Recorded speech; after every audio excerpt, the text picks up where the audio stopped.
Now why +2? Because if you're risking 0.5% per, you can actually skyrocket like this and get to that stage within 3 years, cutting away all the noise and getting to the point of where you want to enter the market, start applying it on money and go full risk. If you want to scale up in the quickest process, they wouldn't have actually built bad habits if they were measuring themselves from the get-go. Tell me one thing, what the hell does strike rate as a metric do for you? All right, lesson 2, getting straight into it. Now the diagram that I referred to in the previous lesson, if you remember, I talked about time at the bottom and then skill on the side here. And I showed you this little graph, if you can recall from the previous lesson. I'm gonna put years here and we're gonna reference it from 0 to 5 years. Most important part here, and I want you to really understand this, is speed. You need speed when you're learning. Now speed for the sake of it is irrelevant. When I'm talking about speed, I'm talking about moving forward in the right direction as quickly as possible. Now with regards to your skill set, there's going to be a certain point that when you hit that, you've got the required level of skill to start making money, which is the ultimate goal. Problem is, a lot of traders, what they do is they'll spend all their trading career like this, or even worse, like this, they'll stagnate. So between 0 and 5 years, they're improving, but they're not improving at the pace they should be, and they're wasting time. And a lot of the reasons why this happens here, they're not hitting that threshold where they can make money consistently, as I said at the start of the previous lesson. And you got to think about it, why are they not at the stage where their skill set is yielding them enough money? You don't want to be like these people who spend all this time trading the markets, but in essence, they're not really getting to a point in their skill set where they can actually make money and do it consistently is the point. Remember here, I'm talking about making money, I'm talking about consistently. Okay, key term. You don't want to be that guy or girl that just makes money sometimes and then gives it all back. You want to make money consistently. You want to be constantly up every 6 months, 12 months. You look back at your portfolio that you're actually up in profit in total, in net P&L. So the question is, how do you get to a point where you can actually skyrocket like this and get to that stage within 3 years, let's just say, because you do need market experience. Let's not be blind to that. I can't just tell you within 1 year you're going to get to that point of your skill set where you know enough to make money consistently. And you see what happens is you get lied to, as usual, and you get told, don't worry, you follow my blueprint and within 1 year, you'll be managing 6 figures. That's smart, that, pal, because think about the trickery in the words. You will manage 6 figures within 1 year. Of course you can, but are you ready to trade that money? Almost 100% of you won't be ready to trade that money within 1 year because you lack the experience, okay? Now remember, when you're learning a system, it's like learning a language. That's exactly what it is. Whether you're new or whether you've been trading the market for years, you're learning a language. Let's just suppose this language that we're learning is Chinese. Let's take it into the real world, right? You're learning how to speak Chinese. As someone who spoke English their whole life, Chinese is completely foreign to me as a language. And when you're learning any language, you're going to start off by obviously learning what the letters mean. You'll then study words. And I'm not an expert in linguistics. This is just common sense, okay? Study words. Then you'll start to study terms. Terms like, how are you? What's your name? Where are you from? Those kind of things. How old are you? Basic stuff like that. Once you've really mastered this, that's when you move on to the next stage of starting to piece sentences together. And then eventually, when you start conversing with people, conversing over here, and you do this on repeat now, that is when you can eventually become fluent in the language, and then you start taking it from there. Now notice what I've done here. I'll number these. These are what we call layers. Now there's got to be set layers that you approach within your trading, and you've got to do it in this order that I'm going to explain. And if you don't do it in this order, or you haven't done it in this order, you're going to lengthen out the process and you're going to be like those people, the red people that I showed before on the graph. Let's talk about these layers, right? Get your notepads out because this is going to get a bit lengthy and detailed now. So let's say down here, we're starting at ground 0. Okay, that's our first point. Next layer, we've got layer 1 and 2. Let's just talk about from 0, 1 and 2 right now. So our ground 0 here, this is when you want to get to know you. You want to study you. What's your behavior like? So essentially, how do you behave? What kind of an individual are you? Your personality, those kind of things, right? You want to get to know you. And as I said in the previous lesson, you want to start to understand, what does a profitable trader, what do they think like? What do they operate like? Exactly like I spoke about in the previous lesson. You want to understand this cycle before you even set out on your journey. Now, why you want to understand you and how you behave is so you can actually measure yourself. Now, in each individual level, you've got to be constantly measuring yourself. Measure here, because what gets measured gets improved, and you have to measure the right things. Such as, I'm going to put T there for technicals and P there for your psychology, or I'm going to put in brackets B as well, your behavior, your personality, your behavior, your response. How do you respond when you lose positions? How do you view winning and losing as an individual, which will change over time, and it'll eventually mold into who you're supposed to become as a profitable trader, as I said before. So get to grips with that before you even begin. Level 1 is going to be language learning. Just as I spoke about, you're learning a new system, going through the content, rehearsing it, revising it, understanding it, that kind of stuff. Notice how I've not said, understand how to take entries. Notice how I've not said take trades and make money and place trades and do these kind of things. You need to first and foremost understand the language by which you're going to view the market, because the market can be interpreted a million different ways, right? So you should be learning a system that is proven effective. And now let's assume that you already found, or you're looking to find, an effective system. You've got that, you learn the language. Once you've done that layer, the next stage is going to be application. Okay, now I've not said application on live money yet. This is going to be just on charts. Like I said before about conversing, if you remember, I gave the example of conversing. You'd converse with different people. That's live application of what you just learned. Application on the charts, you want to start applying your system on the charts and just having a play around with it, right? Breaking down different pairs, different instruments, and seeing how does it operate. Giving yourself challenging scenarios to go through and break down. That is the key point in application here. Very simple stage, but this is something that people just zoom through and just skip through. And if you don't do this in this order, you're going to build your house on very weak foundations. Got room for one more layer here. So layer 3, this is where you're going to be building your trading plan. Okay, or trading plan or criteria. Criteria, obviously this is going to be like entry, exits, that kind of stuff, management, all that kind of stuff. So for those of you who are not aware of even a trading plan, this is just going to be extrapolated parts of your trading system that's essentially cutting away all the noise and getting to the points of where you want to enter the market, where you want to exit the market, how you're going to manage positions, how you're going to manage risk, and those kind of things. There's nothing too complicated, but if you do this stage 3 or layer 3 at point 1, or you try to rush that, it's going to be complicated. If you do it in this order, it's very, very simple, especially if you have the right education, as I spoke about in the previous lesson. Now this part, 99% of people do it wrong. I'll tell you why. They don't actually apply their trading plan or criteria in a certain protocol. Very, very important. This is a proven effective protocol that I use in coaching all the time. Stage 1 is going to be for 4 weeks. You need to get 100%. I'll put CR here, congruency rate, which basically means that for 4 weeks you've got to follow that plan 100% of the time. Every single trade that you take has to meet that plan. Simple.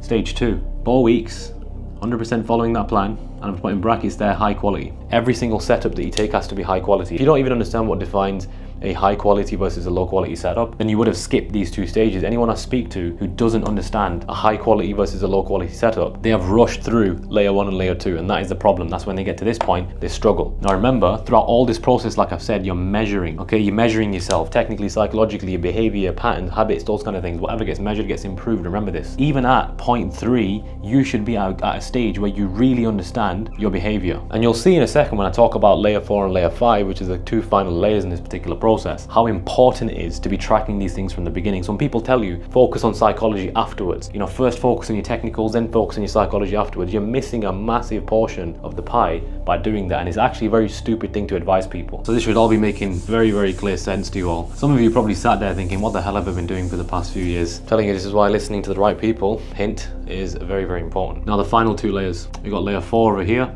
and you got layer 5.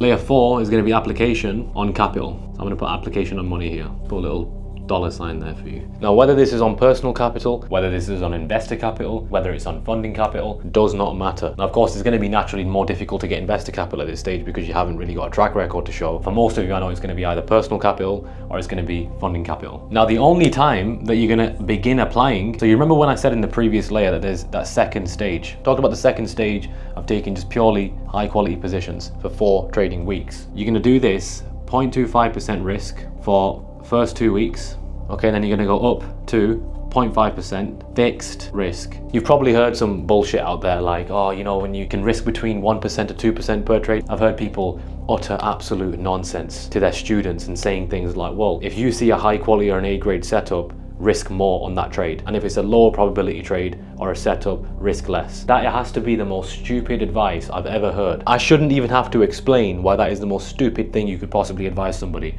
especially in the markets. This is a game of probabilities. All right, so you could have a high quality setup over here. You decide to risk 3% on that trade. You now lose that trade and you're down minus 3%. The next trade that shapes up is a low quality setup, and you decide to risk 1% on that trade. You now make 3% on that trade, and you've only got yourself back to break even. Had you have just stuck to fixed 1% risk, you would have been up net 2% instead. And that's over 2 trades. Imagine this compounds over the quarter, over the year, how much percentage you're missing out on because of this stupid risk model of change the risk on the trade depending on how good the trade is. Again, people advise you that kind of stuff, just ignore it. It's honestly is bullshit. But what you're gonna do, if you want to scale up in the quickest process, like I said, speed is the most important thing here. 0.25% risk for the first 2 weeks, settle into it. You don't want to start applying it on money and go full risk. 0.25% risk, very small risk. This is gonna train your discipline as well. And just like I said before in the previous lesson, discipline is the backbone of a trader's profitability. Because without discipline, you can't have self-control. Without discipline, you can't have patience. Discipline intertwines with almost every single trait that a profitable trader has. First 2 weeks, your incentive to make money is gonna be at an all-time low because you're not risking much. And that's fine. That's gonna test and train your discipline, very important. Then you're gonna go up to 0.5% fixed risk and you're gonna leave it there. The whole point I said fixed is because it's fixed from there on onwards. The second point on this, let me show you a numbers line here. You got break even here, you got -5, and then you got +5. This is a very simple model as to how you wanna apply this on money. I'm gonna put +2 here. Now, assuming that you're risking 0.5%, I'm gonna put PT here for per trade. The reason why I've got this range is that between here and basically onwards from this point, you can afford to take trades that have an increased risk. Anywhere from +2 below is when you want to be taking lower risk positions. Now, why +2? Because if you're risking 0.5% per trade, you're giving yourself 4 losing positions before you get back to break even. That's a good safety net to have when it comes to your risk management.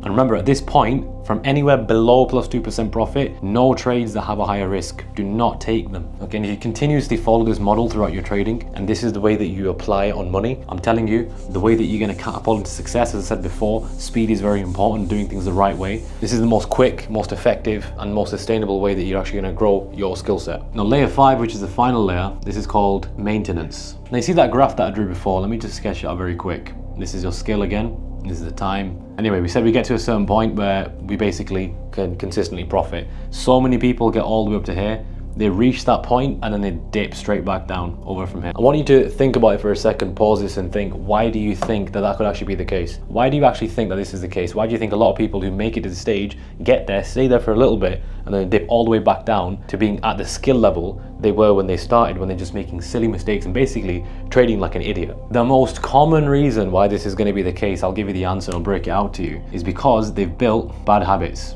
But hold on a second. How would they build bad habits if they were measuring themselves from each stage to the next, like I said, right? Measure. Now, newsflash, they wouldn't have actually built bad habits if they were measuring themselves from the get-go. So these absolute muppets who tell you don't focus on psychology till the end stage or whatever, or focus on your psychology after you've built technical experience. The reason it's stupid advice is because if you're not measuring everything in your trading, and you have to have the correct resources for this. We've got all the resources for Falcon traders that they can actually use to measure all the correct things they need to measure in their trading. You don't need to measure things like strike rate. Tell me one thing, what the hell does strike rate as a metric do for you? I'm yet to meet one trader where they've told me, I made such a massive change because I tracked my strike rate. It's the least important part of your trading. And I know that's contrary to opinion, but I don't care. It does not make sense at all in the slightest. Think about it. Let's say Q1, you had a 72% strike rate and you netted a total return on investment of 15%. Does that now mean that with the exact same strike rate that you're gonna return the exact same amount in the next quarter? It doesn't tell you anything. It's like seeing an athlete training and saying, oh look, they're sweating, so that means they're working hard. Well, obviously you're gonna sweat. It doesn't make any sense. It's an observation, that's all it is. Strike rate is just an observation that I had X strike rate. On the other hand, you could even have someone who's had a 48% strike rate and they've returned something like 45% that quarter. Alright, so strike rate is not the most important thing here. That's something we have to get out of our heads. So tracking the right metrics is key. And if you track the right metrics and you measure those things, your behavior, your habits, your patterns, your belief patterns, all these kind of things, your response. A lot of you don't even track how your response to losing position changes from 1 month to 8 months later. Do you even know details like that? That, oh, 6 months ago, 7 months ago, this is how I used to respond to losing positions. This is how I used to respond when I used to miss a trade. Now I've improved. You're not even tracking that. That's why you build bad habits throughout this period. You get to this stage, but you can't even stay there anymore because you've not built the armory to stay there in the first place. You don't even know anything about yourself. You built all these bad habits which will always catch up to you. They're like a shadow. They follow you no matter where you go. So as I said, when you track these things and you measure these things from the beginning, guess what's gonna happen? You undo bad habits as the process goes by, and when you finally get to the stage of maintenance, you already know where you used to slip up. You already know exactly what it is. You know the recipe in order to sustain your success, and it is that simple, but you have to take it in that order. Now, if you remember in the previous lesson, I'd said something about your life portfolio. Having an income, now for a lot of you, it's gonna be through a job. Now you get told, you get brainwashed into the same thing that don't get a job, basically quit your job, try to go as full-time as quickly as possible, and that is again, absurd, silly advice. A job is a blessing. If you have a job, keep it. If you've got a negative environment at work, toughen up. You've got a job, which means you've got money coming in. You can delegate that money into education, mentorship, those kind of things. I want you to start thinking of your mind as an equity curve in a way. And this is the threshold that it needs to remain at in order to have optimal performance. A lot of you are operating down here. You need to operate at this line or above. A lot of the things that's going to help that is having very little pressure. One of the biggest pressures people have is money. So when you've got consistent income coming in, you're not trying to trade to make money. When you're not trying to trade to make money, you're always going to be trading at this threshold or above it. And that is where you can then make better decisions, which is the backbone of your trading in the end. The kind of decisions that you make, the quality of decisions that you make is going to heavily dictate your performance. So don't be in a rush to quit your job, okay? We'll make a separate lesson completely on the exact right time to quit your job and those kind of things, which differentiates for different people depending on your situation. But for most people, they quit their job way too soon because they have a negative perception around working a job while trading. Oh, it's taking up too much of my time. Believe me, it isn't. And that's because you think that you need to invest a lot of time into trading. You don't need to invest a lot of time on a day-to-day basis. Over the course of time, yeah, it's going to take, a couple of years or so. You have to give that as an inevitable time that you have to invest. But day to day, you don't need to invest much time into it. Now, getting to the point here when it comes to actually learning a trading system.